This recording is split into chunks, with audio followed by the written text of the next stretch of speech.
I am joined by Robert Griffin III, James Whitefield, yes, Mina Kimes. All right, so first play we're going to look at, 2nd and 2, one of the Patriots' first offensive plays. What's going on, everyone? Mike Kadlick and Taylor Kyles here for CLNS Media, back with another episode of the Patriots Daily Podcast. And today, powered by a very special guest, it is Anthony Lawson. You know him from TikTok and YouTube. He's one of the great up-and-coming creators in the football space. He's got a ton of knowledge. He's young. Like I said, he's up-and-coming, but he's eager and ready to rock with us. So today, we wanted to bring him on and talk all things Patriots and do some bold predictions around this New England team, who has some sort of mojo, some high energy now that it's still the offseason. Things are not as bleak as last year, and we can really start to look up for this Patriots team. So, Anthony, thank you so much for joining us. Before we get started, off the beaten path football-wise, we have to ask you, it's a brand new question, not new anymore, Taylor, on the show, but we're starting it like this way. Are you watching any good shows recently? Can you turn us on to anything non-football that, look, I know you're in the lab, you're creating your content and all that, but when you can step away, what's your favorite thing to step away and watch, and should we watch it as well? Yeah, so I did my homework. I knew this question was coming, and unfortunately, I still don't have a good answer. I like to say that I'm picky with my TV shows, but I think if I'm being honest, my brain's probably just a bit rotted from social media and things of that nature. Mm-hmm. I like a lot of good shows overall, but my problem is I can't commit unless I know it's going to be worth my time, or I know that it's the talk of the town, all the rage. So all time, I've got some great options up there: The Wire, Sopranos, Succession, all that. And recently, it was Severance. Everyone was talking about Severance. But since Severance died down, I've been searching. I've been waiting for someone to tell me a good one. The Last of Us, I've heard that is around, and then Black Mirror too. I'm open to suggestions, but I don't have a good answer right now. I haven't been watching anything other than like TikTok and All 22. So I'm with you on the All 22. That's basically been my diet. I've honestly started watching more TV than usual just to like try to switch it up and keep my brain somewhat neutral. I've been obsessed with all the Taylor Sheridan, like Yellowstone, 1883, 1923. Like my girlfriend and I have breezed through those, and now I'm watching Moblands, and it's just not the same. But if you want something that you can get hooked on pretty early, like all those shows, I feel like by the first episode, you have a very good idea of whether or not you're going to like them. So I know there's a million shows out there, but if you're looking for something that is well worth your time and honestly is like incredibly well made, like even the behind the scenes stuff, super interesting, highly recommend those. If you're I'm not even a Western guy, by the way. And I'm like, I want to be a cowboy now. I'm like asking my dad for tips and shit. Yeah, it was Severance. We were a Severance show for a while, Taylor, on those last, that full season 2. Then you said you were a Sheridan guy, but then I was like, I'm watching Landman. You watched Landman as well. That was my next one. And I'm kind of in limbo here right now too. I got a lot of wedding planning going on and stuff. That's for another day. But so I haven't really been able to get into it. So it's black. I feel like everyone said Black Mirror the last couple shows here, Taylor. So that's the next one that I'm gonna have to get into. But let's do football, because that's why we're here as always. So Anthony, we want to get your thoughts just before we dive into bold predictions and sort of where we think this Patriots team could go or could end up this season. What has been your take from afar of what they've done so far, at the start of the Mike Vrabel tenure in New England?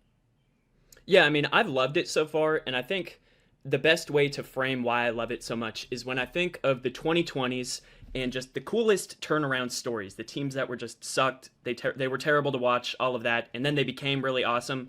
The long-term view for like the first half of this decade or whatever, I would say it's the Lions, right? And they turned it around by getting that culture guy in the building. You know, he was a former Lion, former player, all of that stuff. It was just great for the organization. So that's one kind of criteria, process, strategy that I like and look for.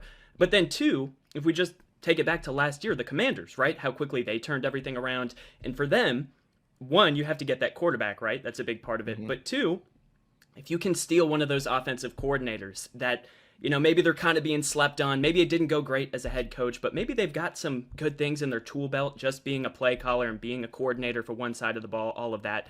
That can do so much good for your team. And so when I think about the Patriots this offseason, I mean, we got that culture guy. We got that Dan Campbell figure in the image and likeness of the organization, all of that. And then two, I mean, I really couldn't be higher on the McDaniels hire. I think it's going to be great. I'm really excited for it. And I think it was actually on this show, what's his name? Bobby Peters, the guy who does those books where he's breaking down teams' playbooks, all of that.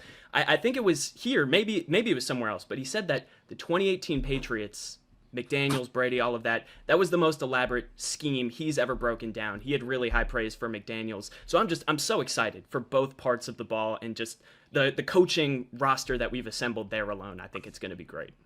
And it's funny you mentioned the teams that have had the turnarounds. The Texans this time last year seemed like they were going to be another team on that list. But then what happens? One, their offensive steam gets stale. They can't really build on what they've been doing, which is how all these guys really stay ahead. And they didn't address the offensive line as much as they probably needed to. And you saw, obviously, what that did to C.J. Stroud. The Patriots feels like they're not really going that direction, first of all. Like, I was one of the Ben Johnson guys. I was happy with either one, but a lot of it was I'm so scared of Mike Vrabel having to maybe hire guys, constantly if McDaniels goes elsewhere. But obviously, that problem is solved. Very unlikely that McDaniels is going anywhere anytime soon. And they take Will Campbell, Jared Wilson, and add some veterans to this offensive line. So they avoided those pitfalls, right, with the offensive coordinator and the offensive line. They're improving. Is there anywhere that you feel like they maybe didn't address a certain position or make a move that you would have liked to see them make that maybe could have brought them even further along? Obviously, way too early to tell, but just in terms of like on paper. Yeah, so my answer, it's not revelatory. I think it's the thing everyone said, and that's kind of the receiving core. But the thing is, I am kind of two minds here, because this is the Patriots we're talking about. We kind of watched them do it with whomever at receiver for a decade plus. I was going through it in my head, though. We're in a weird time for the NFL, because to me, part of me is always going to feel like we can do it with whoever at pass catcher. And I mean, even when the Mac Jones era was going good, we didn't have that stud wide receiver one. So part of me thinks Drake Maye, he'll be fine. He can do it. He was 14th in passing success rate last year with all of that mess that was there. But at the same time, I think Drake Maye, he can totally be a top 10 guy in the league. When I think about all the top 10 guys right now, or those guys right around there, I mean, Patrick Mahomes, he had Tyreek Hill, Josh Allen, Stephon Diggs. Joe Burrow, he had Jamar Chase and T. Higgins. Justin Herbert, he had Keenan Allen and Mike Williams. Jaden Daniels had Terry McLaurin. Jalen Hurts, I mean, he's got those guys.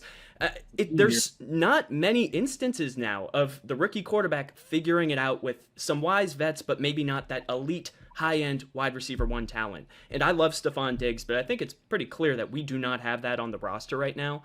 Part of me wants to believe, I mean, we've got the offensive coordinator from when Brady made it work and from when Mac made it work, but at the same time, part of me is kind of looking at that broader context of the league and going, it would be a little ignorant and naive of me not to acknowledge that this is a relative weakness compared to what the trends are.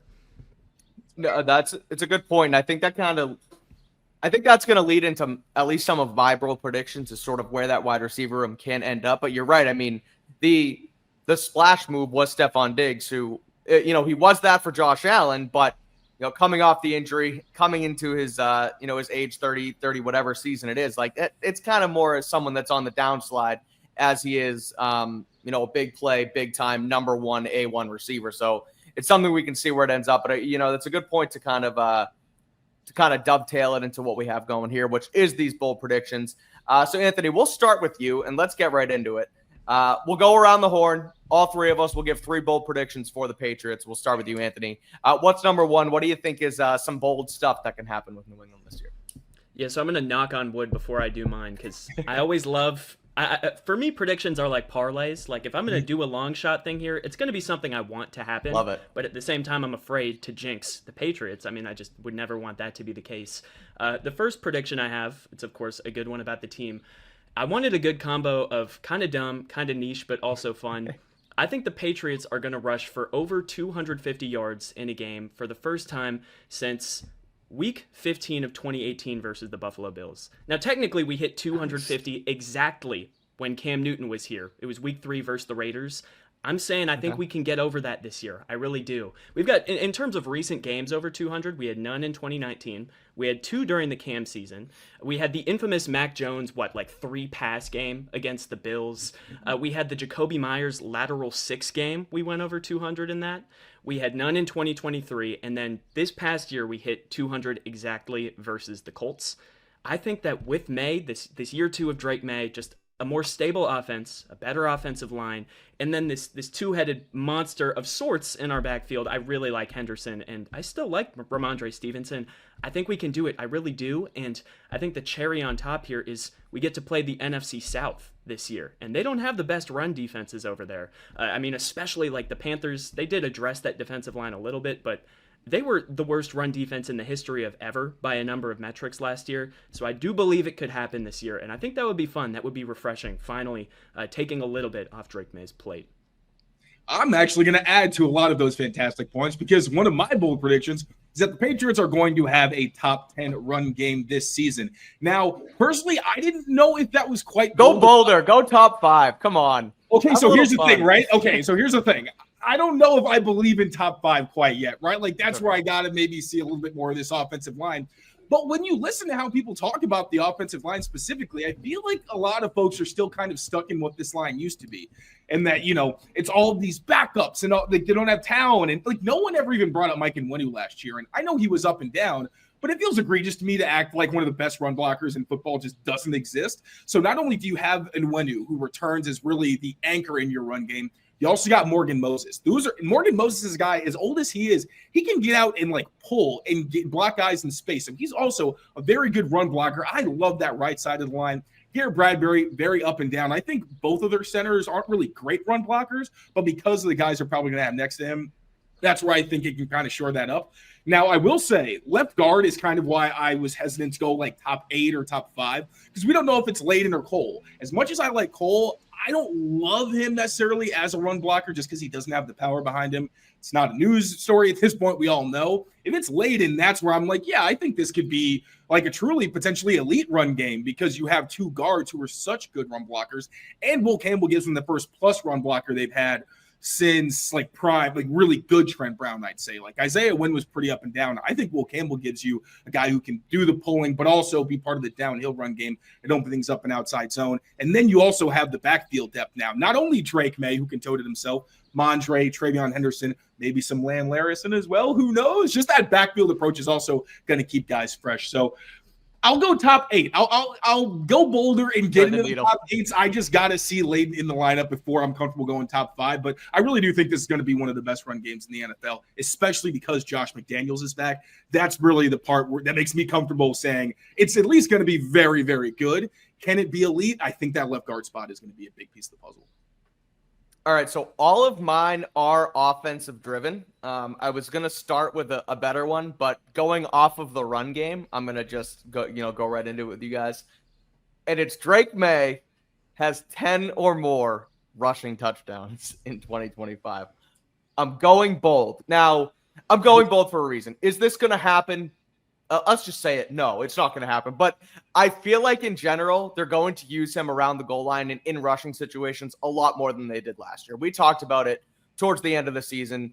We asked Alex Van Pelt about it. It felt like they were almost scared. Scared might be not the right word. Hesitant to use him in the run game because they didn't want to get him hurt. And the offensive line was so bad. But it has improved around him. And the last time Josh had a running quarterback, it was Cam Newton, who had 12 rushing touchdowns down and near the goal line. Now, that stable of backs wasn't nearly as good as the ones this year, so I feel like once you get towards the goal line, you may also just hand it to Mondre, hand it to Travion, hand it to Lan Larison. And I don't necessarily believe that they're just going to pound the rock with Drake Maye down at the goal line, but he can get in from 10 yards plus. So if he's scrambling, they're going to let him do it, and he's not going to just shy away from the end zone. I think, what did he have, 3 or 4 rushing touchdowns on his own last year?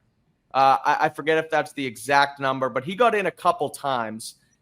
I just feel like they're going to be more aggressive. Josh is going to be more aggressive with Drake Maye. So I think he can potentially get to 10-plus rushing touchdowns on the season.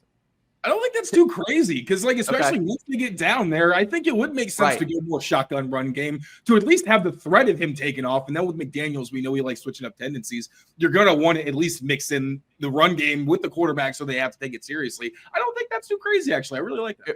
It was only 2 rushing touchdowns for Drake, so I don't want to pump It was the one against the Jets before he got hurt, and then the one against Buffalo at the end. Yes. Yeah, I believe that is right. And so, but still, again, he has that want to like not slide and get in the end zone and kind of do that thing. And I know they don't want that. I know Mike Vrabel was telling him to get the hell down and learn to slide and sending him baseball clips and stuff. But I just think that Josh will get aggressive down in the red zone. I think Drake will want to be aggressive. And sometimes it's better to get your running quarterback in there than your running back. So I think that there's a chance he could do that. My other two have to do with the passing game, so I'll save those for next time. But Anthony, we'll go back to you. What is bold prediction number 2 for you for these Patriots? Also, wait, real quick. Are you over under 9.5 for Drake May rushing touchdowns? I'm going over. I was going to say I really like that one. Nice. I loved when we decided to start Mac Jones after that whole offseason of was it going to be Cam or Mac, whatever. I was excited for Mac, absolutely, especially because of all the reports we got from training camp. But there was a part of me that was so sad that we couldn't see year 2 of McDaniels working with Cam. I thought it was so much fun watching Josh build in that rushing attack into the offense via the quarterback. And so I'm so excited. I am so high on what it could be with Drake. And I mean, it is something that we know he did in college to an extent too. And like you said, Mike, I mean, he's got that want to as well. I don't think he'll be sliding if he gets within the 5. Unfortunately, at times. I will say I hope he goes down, but at the same time, if he gets in there, it's going to be pretty cool too. Hell yeah. All right, bold prediction number 2. What do you got? Yeah, so my second one, and my next two are actually both about defense.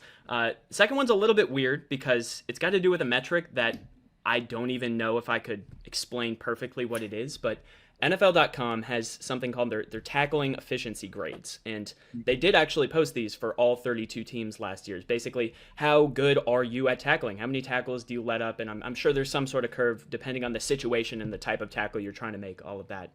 Funny enough, the Patriots last year, I mean, I know it felt like to me, probably felt like to most people, we were not good at tackling. We were not good at stopping the run, I can say that much. We were actually 13th in this.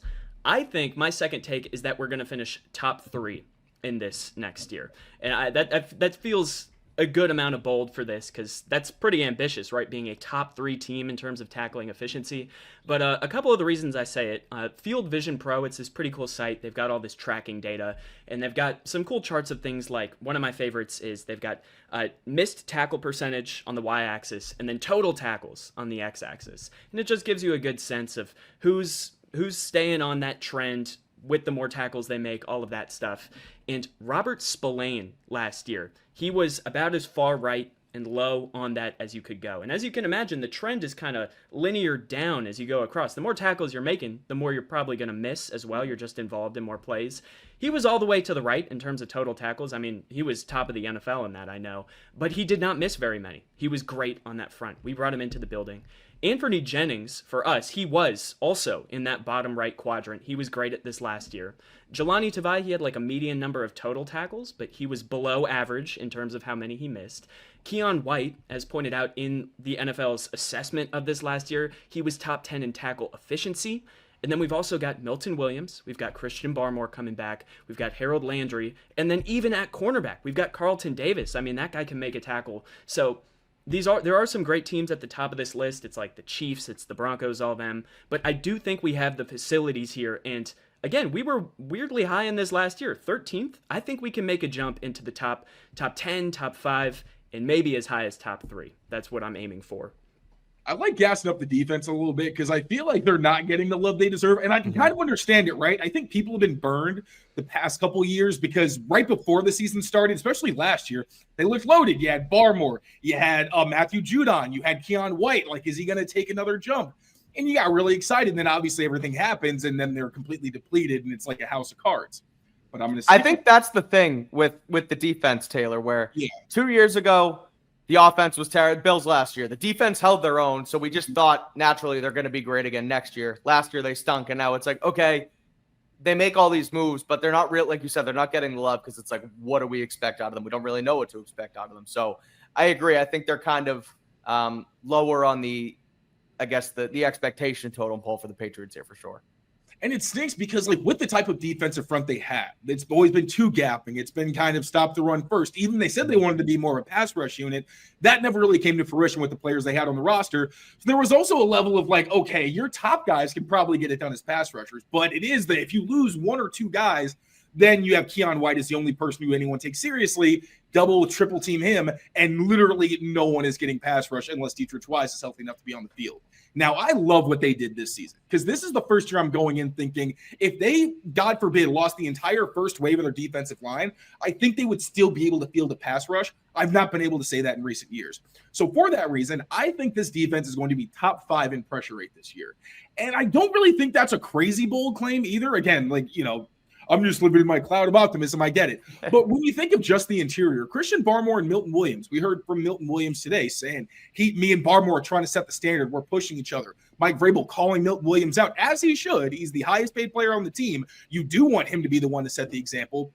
Those are two of the most talented players on your entire roster. So if you just start with the interior, I think they should be a top 5 unit, just bare minimum. Then you look at the edge. Harold Landry, is he going to have great pass rush efficiency? No, but he is going to be productive and get after the quarterback. The other guy across from him, whether it's Calebon Chason, whether it's whether it's Braden Swinson, even Elijah Ponder, I really think they can put somebody opposite him, or even if you want to kind of rotate him more than you have in the past, to get some real edge rush talent that they just haven't had outside of Uche, and we all obviously know how that worked out. So I think, one, you pair not just the talent, but also Mike Vrabel and his coaching style. Terrell Williams, his long history of success, getting the absolute most out of his defensive lines. This ain't the end-of-season Lions from last year where it's like you got some guys, but it's also a lot of, faceless players relative to what people know. This is a defensive line where at their best, I think there's enough people that, like, you're familiar, and I think people will go, oh, it's not Anthony Jennings. Like, I've heard of Harold Landry at the very least, but not only that, they've got the history of production to back it up. So I think this is going to go from being what for the past 2 years has been one of the worst pass rush units to being, again, I think a top 5 unit in terms of generating that pressure. I like it. I feel like they have the revamped tools in the room, as well as just a better coaching staff around them to be able to get the most out of that pass rush compared to, what they had last year, where, they lose out on Judon. They also lose Barmore to the blood clot. So it's a changeover that I think top 5, I think that's the right way to go bold here, Taylor, because will they get there? They could, but it's a good little. And I didn't even mention Keon. I keep doing this. I keep forgetting to mention Keon just because he is kind of a wild card, right? Like you saw the flashes on the interior. He's the kind of guy where if he's an Autry for you, where Autry could legitimately go inside, outside, and there wasn't a significant drop off. With Keon, you see on the edge, like there's some serious talent. Like he's beating Joe Alt. He's beating like Lane Johnson in his first career game. He beat him a couple times. It's not like he can't do it, but now he's got the coaching where, okay, maybe he takes the step you were hoping to see last year. And I keep forgetting to mention because there are so many new faces, but I think Keon and a healthy Christian Barmore are the two biggest factors where if they're healthy, those are guys you never want to take off the field, and they're ferocious pass rushers and freak athletes. So again, I don't think it's like that nuts if those two guys end up, being on the field consistently and playing to the level we expect. But again, it is maybe bold because those are unknowns at this point. Yeah, for sure. All right, we'll kick it back to the offensive side of the ball for my number 2.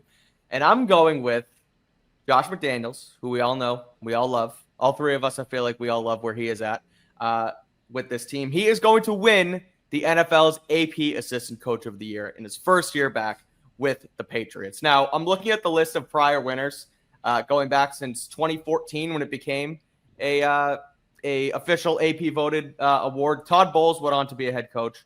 Wade Phillips with the Broncos did not end up becoming a head coach again, but he had been there in the past. Kyle Shanahan, Vic Fangio, Brian Daboll, Dan Quinn, D'Amico Ryans, Ben Johnson, all have become head coaches.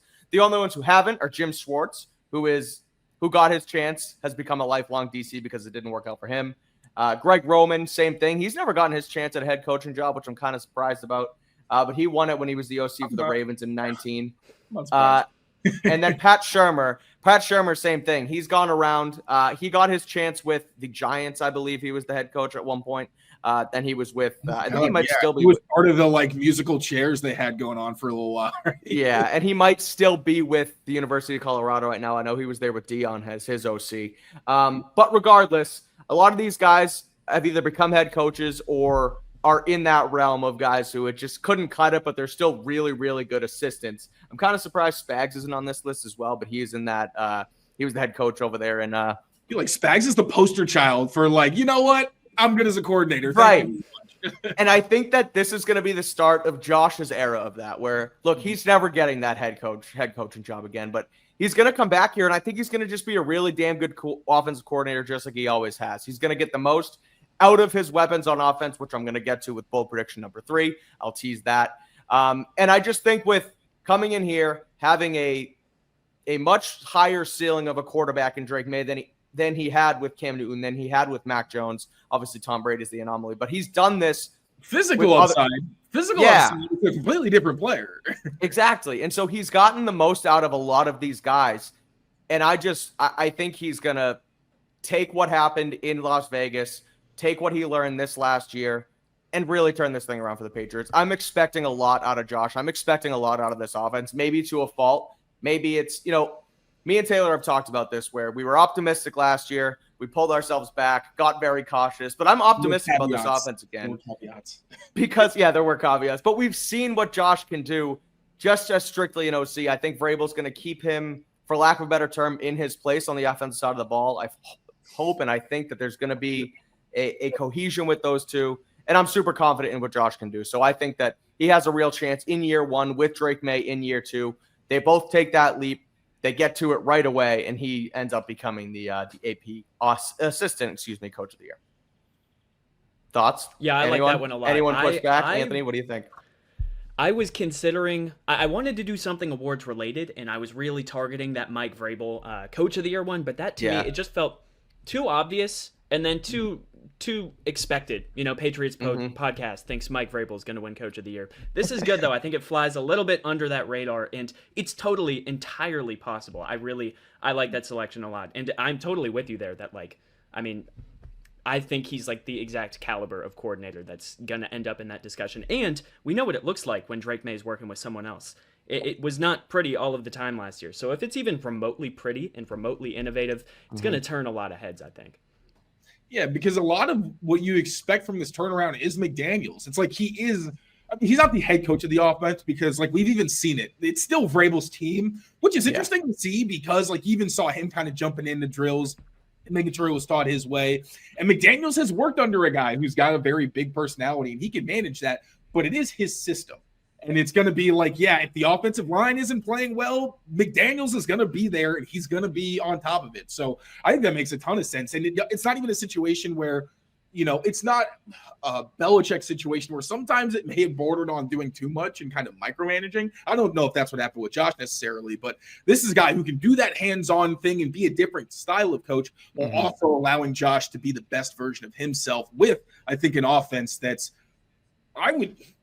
Actually, Anthony, what do you think about how would you look at this offense compared to the 2021 offense? Because I have infinitely more confidence in this version of I wouldn't say infinitely because there's less experience, I think, on the offensive line, but talent-wise and upside, I feel like I'm much more excited about this year than 2021. That's a good question. I definitely agree with you that I am way more optimistic. And I think the thing that I always have to remind myself when I go back to that 2021 year is just that the run game, it was pretty good. It wasn't in my head. I don't know. There were just so many different factors. Oh, my computer just went quiet. There were so many different factors going into it. We didn't really know what the strengths were going to be of that team heading into that year at all. Cause the pivot, it happened so fast, but, this time around, we kind of know what we're working with already before Josh shows up here. And we know what should work, we know what shouldn't. And we have a maybe better idea of the skill group as well, I would say, compared to that as well. So I don't know. I'm very excited all around. I would take that off line that year, but the rest I would definitely take 2020 because they had Shaq still, they had David Andrews, Trent Brown. That's a good point. I was thinking more about the skill guys. Yeah. Oh yeah, no, 100%. Because I almost had them running away with it, and I was like, wait a minute, that's kind of Ted Karras. That was a really good offensive line that year. All right, boys. Round 3, bold predictions. 3 more for you here. Anthony, let's start us off. What is your final bold prediction for the Patriots season? Yeah, so like I said, my bold predictions, they're like parlays here. I'm not going to bet on things that I don't also want to happen. So I really want this to happen, and that means that it's kind of ambitious. But I think this one also plays well off of, Taylor, your last one. I think that for a second straight year, we get a defensive back mentioned in that Defensive Player of the Year conversation. That, of course, being Christian Gonzalez. And I'll go a step further. I'll actually say that this take, it's going to hinge on 3 specific games. The Panthers game, the Falcons game, and the Bengals game. For kind of obvious reasons, right? Those receivers, those are going to be kind of the games that probably get us the most attention, get Christian Gonzalez the most attention. And my rationale here, it's kind of a 2-part thing. One, Christian Gonzalez is really good. He's really, really good. People were saying these sorts of things about him last year after certain games. But 2, and I think this is where what this take really hinges on, this Patriots defense, I'm really optimistic about the pressure it can generate.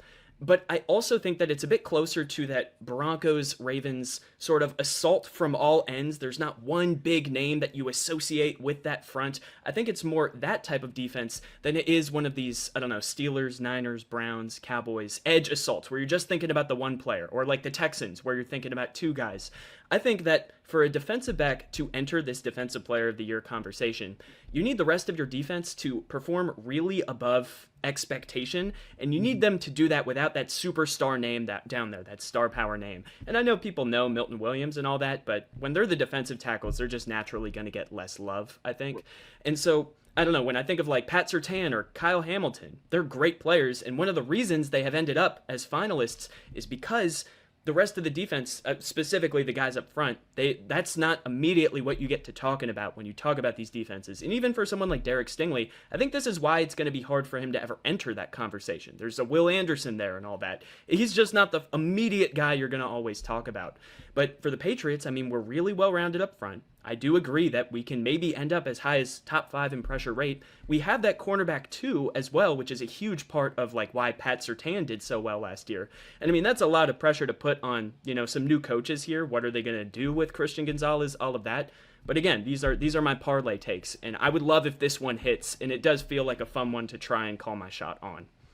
I like that one a lot because, for one, like you would think that Gonzo was somebody that wasn't targeted very much last year, right?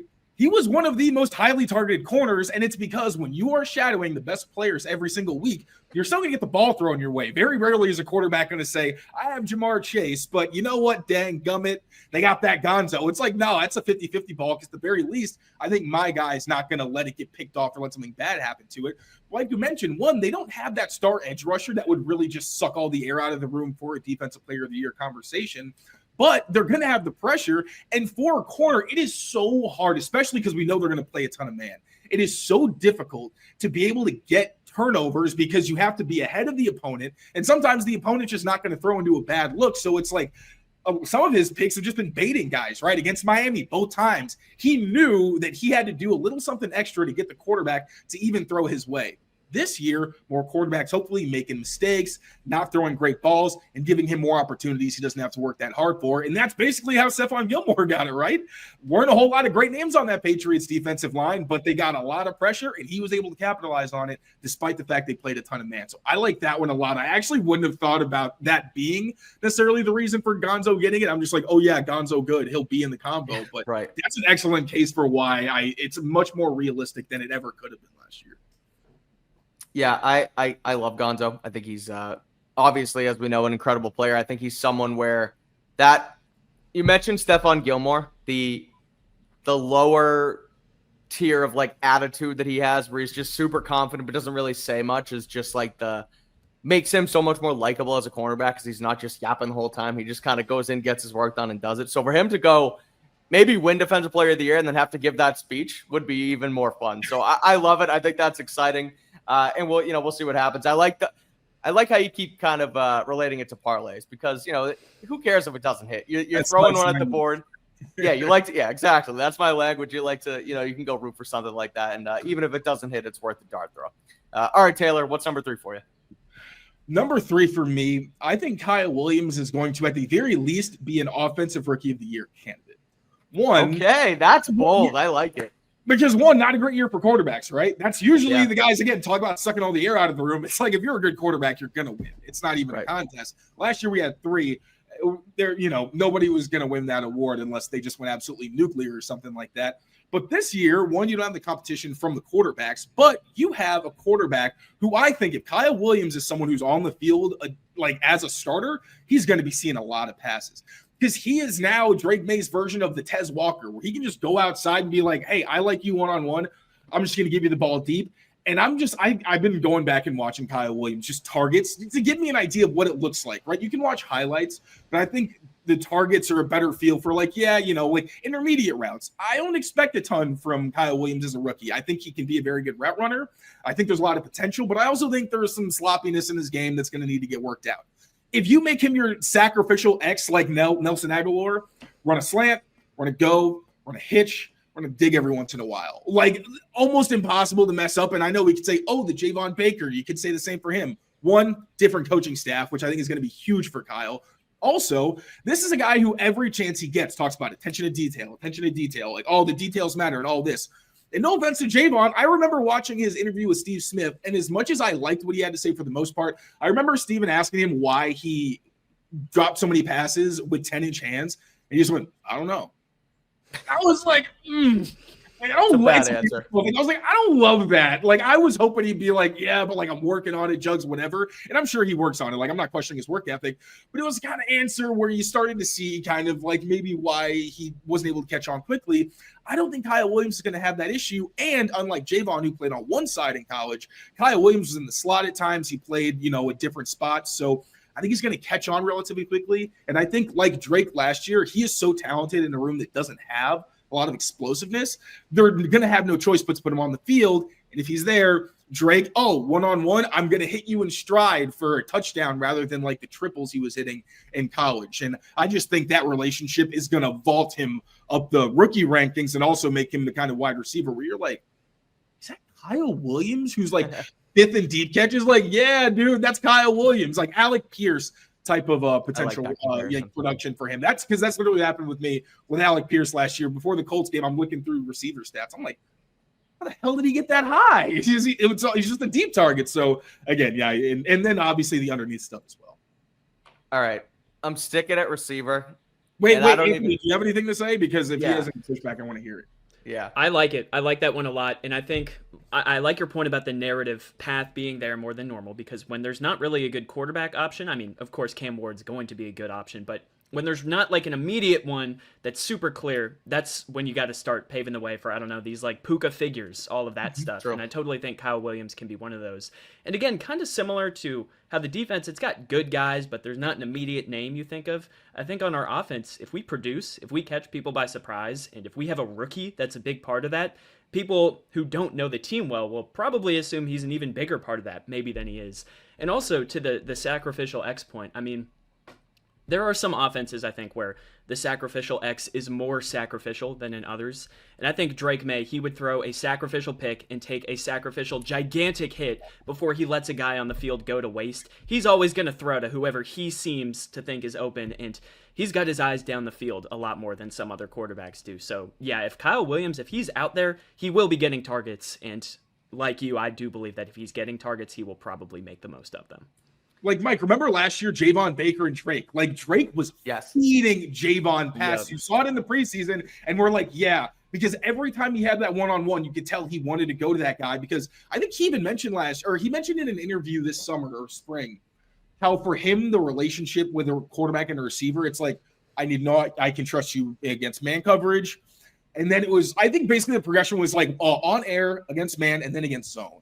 So you can kind of see, like in the summer, hopefully they get together a lot. And then once they get to camp, it's like, if I know I have you one-on-one, I'm going to try to get you that ball, especially from those 3-by-1 looks where like the zone is all flooded to one side. And Drake's going to be like, if I can get a home run while the defense has their eyes somewhere else, that's where I'm going to go.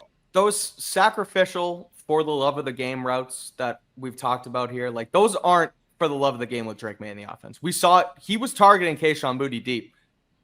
More often than he frankly should have last year. Like he threw the pick. He threw the pick at the end of the Titans game, which was not. But like he wants to go deep. He wants to find that top third of the field and go get those deep shots. So it's not a clear out. And you got to run really fast, but you also got to look for the ball and expect it, because Drake Maye has the ability to kind of take the top off the defense with these types of players. Now, I'm gonna stick on receiver, like I said, and I'm laughing at myself because Anthony's talking about it being a parlay. This is, for me, is a chase bet. Like something where I made a bet last year. I was so wrong, and I kind of just have to go with my gut and stick to it. So I'm doubling down on what I said last year, and I'm going with Jalen Polk to have 1,000 receiving yards. I thought this was going to be an Efton Chisholm. No. I'm sticking with Jalen Polk. I'm giving Jalen Polk another chance. We did this episode last year, Taylor. I think it was just me and you that did bold predictions. I don't believe we had anybody on. So nobody was able to hold me to it, which was good because that didn't resurface, because he had 12 catches for 87 yards as a rookie, 913 yards off my prediction. So The reason I say this is A, because I had to have a little fun and double down on what I did last year, but B, different offense. Josh McDaniels is here. He can hopefully use his skill set and his ability to bring him along. Everything I said last year, where Polk's a smart receiver, he's trustworthy. He can get to the right place at the right time. He threw all that shit out the window last year, and it was a wash of a rookie year. But we've said it on the show, Taylor. I'm not throwing him out the window. He was a second-round pick for a reason. This team still loved him to trade back and then pick him at pick 37 for a reason. He was a productive player in college. He showed flashes in the preseason. He hit a wall in his rookie season, and it just completely fell off. But I'm not throwing this guy away yet. He's going to make the team. He's going to get the benefit of the doubt over some other guys in this offense, frankly, because of the draft capital they put on him last year. But I do think that he has enough of a skill set to at least be a relatively productive player in this league. I think Josh is going to get the most of them, so I don't know if it's actually going to be 1,000 yards. I'm using that as a vessel to say that I do think Jalen Polk is going to be a lot better than he was last year, and I think he can be a actual player in this offense. Your lips to the football gods' ears, friend. Any pushback? Anthony, what are your thoughts on Jalen Polk in general? I really want him to succeed. Last year for Father's Day, I got my dad a nice little signed catch of Jalen Polk at Washington. And so I was so in on him when we got him, and I want that to age well. We've got a lot of good photos, Patriots photos in this house. I don't want that to be the first one where we're like, oh, well, that didn't work out. Why we do that? So, yeah, I mean, I'm in Polk's corner in general. He always seemed to me like the type of guy you want on the team, too. I mean, he never really backs down from blocking, that sort of stuff. And then just the most important thing here, how could it possibly get any worse? And how could last year possibly make sense? Like, something just doesn't add up about last season. And when I think when I look at the big picture of the Patriots offense, I would just lean more that, like, our past coaching staff wasn't aligned on him, and our offense had enough other problems to deal with that we couldn't really prioritize developing this one rookie. We were just trying to make sure Drake Maye didn't get sent home in like a medevac, whatever. Like there were very big problems to deal with. And I think now that everything's kind of settled down and we know that Josh McDaniels, I mean, he's a pretty flexible coordinator. He will see who looks like the best pieces for him to work with. And like you said, Mike, I mean, we put this draft capital into him for a reason. He, in theory, should be a good piece to work with. And if not, I mean, that just means like these NFL evaluators completely missed the mark on him. The college tape was all a lie, and something happened in the last year that just fundamentally changed who he is. And that just doesn't seem logical to me this time of year. So I like the sentiment of the take. I would love for him to work out. Taylor, where does he fit in as far as the receiver room? I think that you'd like him to at least be the top guy off the bench. Like your starters at the beginning of the season are probably going to be Matt Collins, Kyle Williams, Mario Douglas. Jalen Polk better be the guy where they're like, we need to rotate him in. And ideally, it's like, maybe Matt Collins is more reliable, but those two should really kind of, I think, be the ones that are on and off the field. Because, again, Kyle Williams with the skill set, I just think is someone who should immediately factor in. And the coaching. For like the past 2 years, it feels like there's just been such an unserious level of leadership to certain degrees that these players haven't even gotten a chance to really show what they can do. Or even with good coaching, they've just been put in some really crappy positions.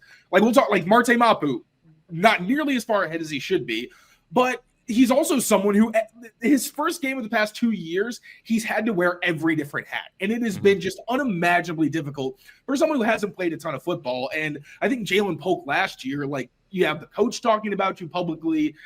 Anytime it's kind of brought up, it just creates more of a situation around him.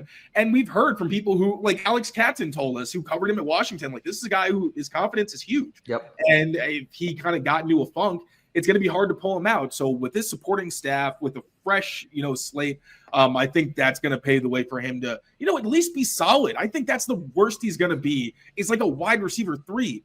That's not what you want in a second-round pick, but that's way more than I think he showed last year. So I agree. I think it's unfair to think that he's not going to play well, given he has so much more around him. Yeah, I'm not writing him off. And that the 1,000-yard prediction was my joke of a vessel to get to the point. What I actually mean is that I do actually think that he can be, a contributing player to this offense, given how everything else improved around him. A better a better structure around him, better team around him, a better coach around him, and hopefully an improving quarterback around him. So I ain't writing it off Jalen Polk yet by any means. 1,000 yards could be a stretch, but that's my third prediction here. So to wrap it up, Anthony goes with 250-plus rushing yards in a game, top 3 in tackling efficiency, and Christian Gonzalez being a Defensive Player of the Year candidate. Taylor has a top 8 team in rushing, top 5 in pressure rate, and Kyle Williams being an Offensive Rookie of the Year candidate. And my 3 are Drake Maye has 10+ touchdowns. Josh McDaniels will be the the Assistant Coach of the Year. And Jalen Polk has 1,000 receiving yards. So we'll see what actually hits. We'll return to this. We'll come back to it. This was super fun, and it's a good way to frankly be optimistic for a team that haven't had too many opportunities to be optimistic around. So Anthony, thank you so much for joining us. This was super fun. Before we get you out of here, I want to give the floor to you to let all our listeners know where they can find you and all the great content you're creating, and where they can watch it, because frankly, it's very impressive, very enjoyable, and very informative as well. I appreciate that. Yeah, they can find me on YouTube, just my name, Anthony Lawson. Hopefully by now I'm the first one who comes up. On TikTok, you can again just search my name, but it's at ESQ Anthony. That's ESQ as in Esquire. That was my personnel package name in high school. I was a receiver.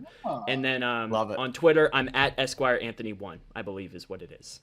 I love when we get the nuggets on like the usernames and all that stuff. Also, dude, I just wanted to say, I feel like I've been sending everybody off with love just because it's the part of the year we can really have people on and get different perspectives and invite people whose content that we take in. I love what you do.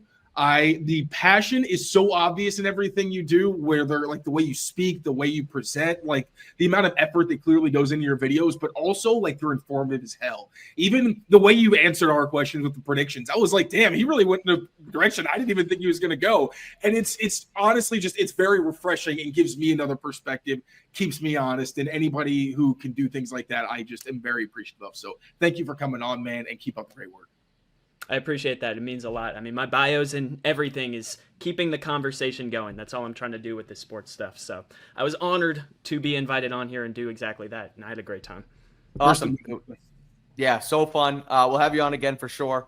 Again, he is Anthony Lawson. Check him out at ESQ Anthony on social media. You can find him there. He's got a bunch of link trees in his bios as well, so you can branch off there, find his YouTube, find his TikTok. Really great football coverage and content creation over there. So again, thanks so much for joining us. It was a pleasure, and we will definitely have you on again here on Patriots Daily. And speaking of Patriots Daily, myself and Taylor will be back once again later in the week here, keeping that conversation going, as Anthony mentioned, surrounding the Patriots through the offseason and into the summer. So make sure you keep it here on Patriots Press Pass. Rate, review, and subscribe to the channel. And until next time, take care of yourselves, take care of each other, and we will see you very soon here. Peace out, everyone.